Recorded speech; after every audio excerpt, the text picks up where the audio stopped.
আসসালামু আলাইকুম।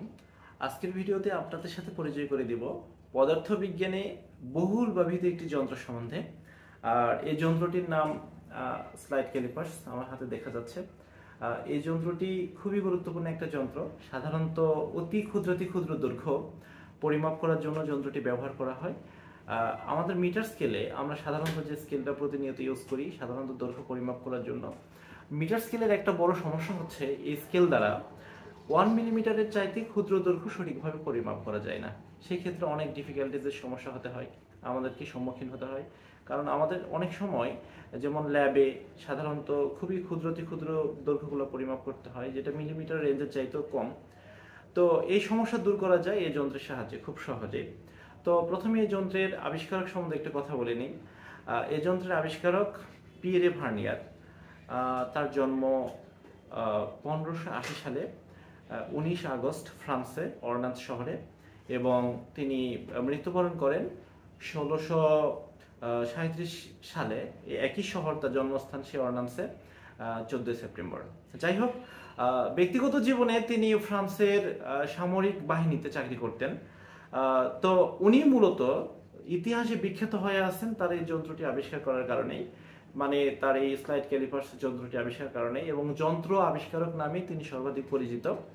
তো এই যন্ত্রটার ইউজেস যেটা আমি সাধারণত আমার স্টুডেন্ট লাইফে 9-10 ইন্টারমিডিয়েট লাইফে সব সময় আমি যন্ত্রের এই যে দুটা চোয়াল আছে, নিচের দুটা চোয়াল, এই দুটা চোয়ালের ইউজেস সব সময় আমি দেখে আসছি।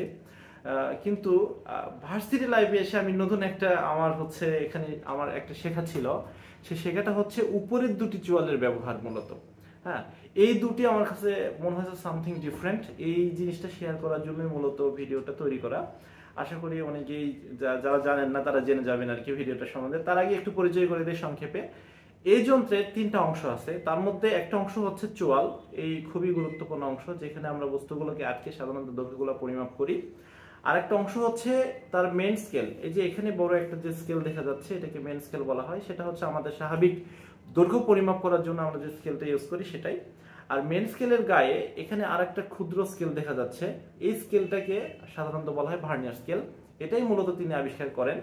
আর এই ভার্নিয়ার স্কেলে সাধারণত 10 ঘর বা 20টা ঘর দাগ কাটা থাকে। এই 10 বা 20 ঘরের সাহায্যে আমরা সাধারণত মেন স্কেলের রিডিং থেকে ভার্নিয়ার স্কেল দ্বারা ক্ষুদ্র দৈর্ঘ্যগুলো পরিমাপ করতে পারি আর কি। আর এখানে একটা স্ক্রু থাকে, এই স্ক্রুকে আমরা স্লাইডিং স্ক্রু বলি। এই স্ক্রুটাকে সাধারণত এরকম করে ঘুরায়, এটাকে একটু ফ্লেক্সিবল করা যায়, সামনে পিছনে আনা যায়, আর যে কোনো বস্তুর রিডিং নেওয়া যায়। ওকে, তো যাই হোক, আমরা যদি কোনো বস্তুর রিডিং নিতে চাই, সাধারণত আমার হাতে একটা বক্স আছে, এই বক্সে যদি রিডিং নিতে চাই, বক্সটাকে প্রথমে স্ক্রুটাকে একটু ফ্লেক্সিবল করে একটু সরাই নিতে হবে।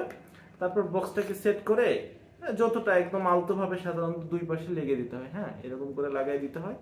লাগাই দেওয়ার পর যে আমরা মাপটা নিব, সেই মাপে গিয়ে এখানে স্ক্রুটা একটু টাইট করে দিতে হবে। তারপর চাইলে এটাকে সরানো যায়। হ্যাঁ, এখানে সরাই দেওয়ার পর আমাদের এখান থেকে রিডিং নিয়ে সূত্রের সাহায্যে বাকি কি সমস্যাটা সলভ করা যায়, মানে দৈর্ঘ্যটা সঠিকভাবে পরিমাপ করা যায়। এখানেই আমাদের কাজটা শেষ। কিন্তু এই যন্ত্রের ডিফারেন্ট ইউজটা হচ্ছে এখানে যে আমরা যদি কোনো সিলিন্ডারের ক্ষেত্রে হিসাব করি, তাহলে তার ক্ষেত্রে 2টা জিনিস পরিমাপ করা লাগতে পারে। সেই জিনিসগুলোর মধ্যে একটা হচ্ছে, আচ্ছা আমি স্ক্রুটা একটু দিয়ে দিই। যেমন এই সিলিন্ডারের যেটা আউটার পার্টের যেটা ব্যাস আছে, এই ব্যাসটা যখন আমরা পরিমাপ করতে যাই, তখন এইভাবে সিলিন্ডারটা সেট করতে হয়। হ্যাঁ, এইভাবে সিলিন্ডারটা সেট করে এখানে প্রথমে যে করতে হবে, স্ক্রুটা একটু এরকম করে টাইট দিতে হবে। তো এটার একটা দৈর্ঘ্য পরিমাপ করা যাবে, এবং এখান থেকে আমরা রিডিং নিয়ে সেই ব্যাসটা বের করতে পারি। হ্যাঁ, ডায়ামিটারটা বের করতে পারি। ওকে, কিন্তু আমার ইন্টারেস্টিং ফ্যাক্ট হচ্ছে এখানে, যদি কখনো এই নিচের এই যে এখানে ভিতরের যে পার্ট আছে, হ্যাঁ, ইনার সাইডের ব্যাস যদি বের করতে বলে, তাহলে কিভাবে করব? তাহলে কিন্তু কখনো নিচের চোয়াল দ্বারা বের করা সম্ভব নয়। সেক্ষেত্রে স্ক্রুটাকে আমি একটু ঘুরাই দিয়ে আর একটু ফ্লেক্সিবল করব। এরপর এই ফ্লেক্সিবল স্ক্রুটাকে এই যে ইনার স্কেলের ভিতরে এভাবে সেট করে দিতে হবে। হ্যাঁ, ইনার সাইডে এভাবে সেট করে দিতে হবে। ইনার সাইডে এভাবে সেট করে দেওয়ার পর আমরা যে দৈর্ঘ্যটা পরিমাপ করব, এখানে আলতোভাবে লাগাই দিয়ে এই যে এখানে স্ক্রুটা টাইট দিতে হবে। স্ক্রুটাকে যখন আমরা একটু টাইট করে ফেলবো, তারপর এটাকে সরাই নিয়ে আবার একই রকম ভাবে মানটা বের করা। অ্যাকচুয়ালি এই উপরের যে সাইট আছে, উপরের এই অংশটা চলটা, এটার ইউজেস আমি স্কুল এবং কলেজে কখনো শিখি নাই, ভার্সিটি লাইফের শেষের দিকে শিখলাম এবং আমার কাছে এটা মনে হয়েছে অনেকটা থ্রিলিং বা নতুন একটা বিষয়। আর এই নতুন বিষয়টা শেয়ার করার জন্যই মূলত হচ্ছে আজকের ভিডিওটা মেক করা।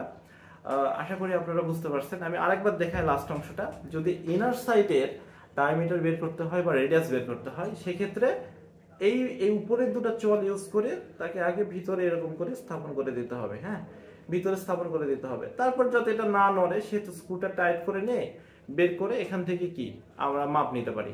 মাপ নিয়ে স্বাভাবিকভাবে যেভাবে সূত্রের মাধ্যমে করা যায় সেভাবে এটা সলভ করা যাবে। আশা করি আমি বুঝাইতে পারছি। ধন্যবাদ সকলকে। আসসালামু আলাইকুম। ভিডিওটি দেখার জন্য আর একবার ধন্যবাদ।